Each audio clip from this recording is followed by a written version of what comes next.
మేడారంకు మేడారం సమ్మక్క సారలమ్మలకు మహర్దశ పట్టిందని చెప్పుకోవచ్చు. దీనికి ముఖ్య కారణం ఉమ్మడి వరంగల్ జిల్లా నుంచి ఇద్దరు మహిళా మంత్రులు ఉన్నారు. ఇద్దరు మహిళా మంత్రుల్లో ములుగు జిల్లాకు సంబంధించి మహిళా మంత్రిగా మరి ఇక ప్రస్తుతం ఈ యొక్క సమ్మక్క సారక్కకు సంబంధించిన అభివృద్ధి విషయంలో సీతక్క మరి ఏం చెప్తారు. సో ఓవరాల్గా క్యాబినెట్ భేటీ కూడా ఇక్కడే జరగడం కావచ్చు. ఇది ఒక చారిత్రకమైన అంశంగా చెప్పుకోవచ్చు. ఇక సీతక్క గారి మాటల్లో విందాం. సో ఓవరాల్గా మరి సీతక్క ఎలా ఉన్నారు, ఇక్కడ అభివృద్ధి కావచ్చు, నిధులు కేటాయించడం కావచ్చు, మరి తెలంగాణ వచ్చిన తర్వాత మరి 12 ఏళ్ల తర్వాత జరుగుతున్న ఈ యొక్క మేడారం జాతర విషయంలో అక్క ఏం చెప్తారు? అక్క చెప్పండి. చాలా చాలా సంతోషం. జీవితంలో సాధించిన మొదటి విజయంగా నేను భావిస్తా. ఎందుకంటే అధికారం అనేది మన సొంత ప్రయోజనాల కోసం, అధికారాన్ని ఎంజాయ్ చేయడం కోసం కాదు. ఎన్నో సంవత్సరాలుగా ఉన్న పెండింగ్ సమస్యల పరిష్కారం కోసం. నేను చాలా రోజుల నుంచి ఒక కళ నాకుండేది, ఒక్కసారి అన్న అధికారంలో ఉండి సమ్మక్క సారలమ్మ జాతర చేయాలని. కానీ లాస్ట్ టైం మేము వచ్చేటప్పటికి మాకు టైం లేకుండా ఉండే, హడావుడిగా చేసినాం. ఈ జాతరకు వచ్చేటప్పటికి మన ముఖ్యమంత్రి రేవంత్ రెడ్డి గారు మరి గుడి రెనోవేషన్, గద్దెల పునరుద్ధరణ పనులకు 101 కోటి రూపాయలు ఇచ్చి ఓవరాల్గా మనకు జాతరకు ఎప్పుడు 100-120 అట్లా ఇస్తూ ఉంటారు.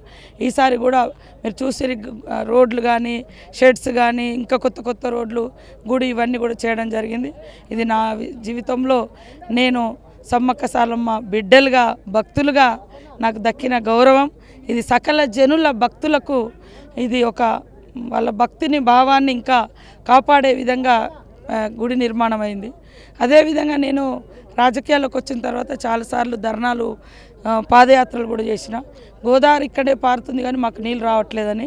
సో తెలంగాణ రాష్ట్రంలో వస్తాయని ఆశించినాం. ప్రత్యేక తెలంగాణ సాధిస్తే మనకు నీళ్ళు వస్తాయి అనుకున్నాం. కానీ 10 ఏళ్ళు కూడా మాకు నీళ్ళు రాలేదు.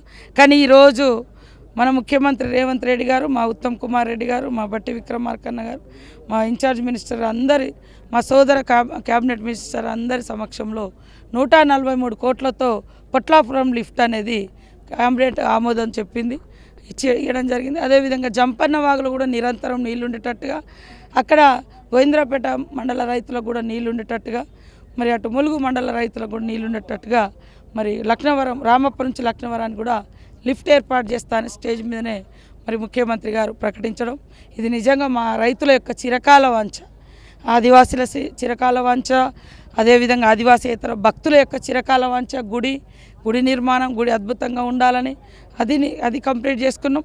రైతులే కూడా బుడిబుడిగా అడుగులు వేస్తూ ఈరోజు ఒక 2-3 మండలాలకు కంప్లీట్ చేసుకున్నాం. ఇంకా కొన్ని మండలాల్లో నీళ్లు సాధించుకునేది ఉంది, అది కూడా తొందరలోనే సాధించుకుంటాం.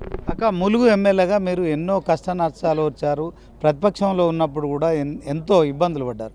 ఇప్పుడు మరి ఒక మంత్రిగా ప్రభుత్వంలో ఉన్న క్రమంలో మీ చేసిన త్యాగాలన్నిటి కూడా ఈ కష్టం ఫలితం దక్కింది అనుకుంటున్నారా? దక్కింది ఖచ్చితంగా. అధికారంలో ఉంటే ఏం చేయగలుగుతామో అనేది ఇప్పుడు ఇవన్నీ చేస్తుంటే నాకు అనిపిస్తుంది. ఏదో మనం సుఖపడడం కోసమో, మనం ఎక్కడో కూర్చొని ప్రజలకు దూరంగా ఉండడం కోసం, ఎంజాయ్ కోసం కాదు. చరిత్రలో నిలిచిపోయే పనులు, కొన్ని తరాలకు మనము జీవితాన్ని ఇవ్వగలిగే పనులు చేస్తే ఖచ్చితంగా అదే తృప్తి. కాబట్టి ఆ తృప్తిని మించిన సుఖం ఏది లేదు. తృప్తి ఏదో కొంతమందికి బాగా నగలేసుకుంటే, లేదా లగ్జరీ కార్లలో తిరిగితే, లేదా ఇంకోటి. మేము పబ్లిక్ నుంచి, ఆ పేద కుటుంబాల నుంచి వచ్చిన వాళ్ళం కాబట్టి మాకు ప్రజలకు ఏం చేస్తే తృప్తి ఉంటుంది అనేది మాకు అర్థమైంది. కాబట్టి నేను కూడా దాదాపు 15 సంవత్సరాలు ప్రతిపక్షంలో ఊరు ఇల్లు తిరిగినాం. ఇప్పుడు ఒక్కొక్క కళ నెరవేర్చాం. ఇల్లు లేని వాళ్ళు అనేక మంది చూసినాం. ఇప్పుడు 5,000 ఇల్లులు తీసుకొచ్చినాం. నా నియోజకవర్గానికి అత్యధికంగా సీఎం గారు, మరి పొంగులేటన్న వీళ్ళందరూ కలిసి ములుగు పరిస్థితి చూసి 5,000 ఇల్లులు ఇచ్చారు. ఇప్పుడు రాబోయే కాలంలో కూడా ఇల్లులు ఇట్లాంటి, అదేవిధంగా రోడ్లు, మా ట్రైబల్ ఏరియాలో రోడ్లు ఉండేది కాదు, ఆ రోడ్లు కూడా మ్యాక్సిమం ఇచ్చేసుకుంటున్నాం. ఇప్పుడు గోదావరి జలాలు, మా ఆరాధ్య దైవం సమ్మక్క సారలమ్మ, అటు ఇంకా రామప్ప, ఇవన్నీ కూడా ప్రజల నమ్మకాలు, విశ్వాసాలు కాపాడుతాం, సౌకర్యాలు కల్పిస్తాం. జిల్లాలైన తృప్తి నాకు. ఓకే అక్క, జిల్లాల పునర్విభజన అంశంపై కూడా క్యాబినెట్లో చర్చ జరిగినట్టు తెలుసు. సో ములుగు జిల్లాను ఏర్పాటు చేయడం పట్ల మీరు సంతోషంగా ఉన్నారా? ఇదే క్రమంలో ములుగు జిల్లా కావచ్చు, అలాగే మేడారం కావచ్చు, తర్వాత మీ 3 సంవత్సరాల కాలంలో ఇంకేం చేయబోతుంది? చాలా పనులు చేస్తాం. ములుగు జిల్లా పోరాటంలో ఆనాడు మన ముఖ్యమంత్రి రేవంత్ రెడ్డి గారు కూడా పాల్గొన్నారు జిల్లా కావాలని పోరాటం చేసి.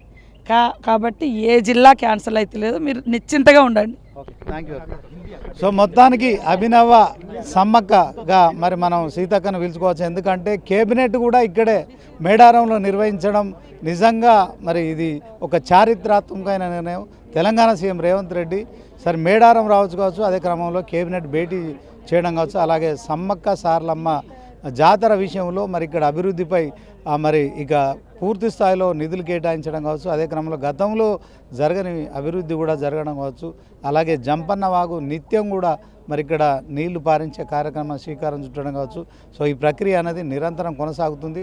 సో మరి దాంట్లో మేడారం జాతరకైతే మార్గదర్శ పట్టిందని సీతక్క చెప్తున్నారు. మరి ఇక రానున్న 3 ఏళ్లలో కూడా అనేక అభివృద్ధి సంక్షేమ కార్యక్రమాలు చేస్తామని, అలాగే ములుగు జిల్లా విషయంలో కూడా మరి ఖచ్చితంగా ఎలాంటి అపోహలు అవసరం లేదు, దీంట్లో పునర్విభజన అంశంలో ఈ చర్చ జరగలేదనే చెప్తున్నారు.